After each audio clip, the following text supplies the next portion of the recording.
আজকে আমরা যে অঙ্কটা করব সেটা হয়তো প্রশ্ন দেখেন যে যদি এ বি সত্য হয় এবং এক্স ওয়াই জেড মিথ্যা হয় তবে বচনগুলোর সত্য মান নির্ণয় করতে হবে। এই যে একটা বচন আকার দেওয়া আছে এটার সত্য মানটা আমরা নিরূপণ করতাম। মানটা কী হবে? এ বি সমান হচ্ছে কি 2, এ বি সমান সত্য মানে 2 আর এক্স ওয়াই জেড সমান হচ্ছে মিথ্যা মানে ফলস। তাহলে আমরা মান বসাই এ জায়গাতে, এর পরিবর্তে আমরা কি বসাবো 2 ব্যাকের জায়গায় এক্সের মান হচ্ছে কি এক্স ওয়াই জেডের মান কি মিথ্যা, তাহলে এক্সের মান হচ্ছে ফলস, ভেল বির মান হচ্ছে কি বির মান হচ্ছে 2 ডট ওয়াইয়ের মান হচ্ছে ফলস। তাহলে প্রথমে কার কাজ করবো আমরা? লঘুবন্ধনের এর বাইরে যা আছে আমরা যা আছে তাই বসাবো।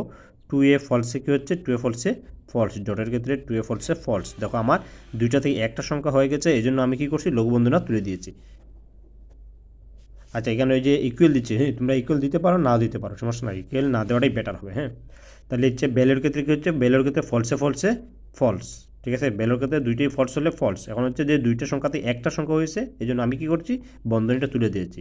এখন হচ্ছে 2a ফলসে ডটের ক্ষেত্রে 2a ফলসে কী হবে? ফলস। অতএব বচন আকারটি মিথ্যা।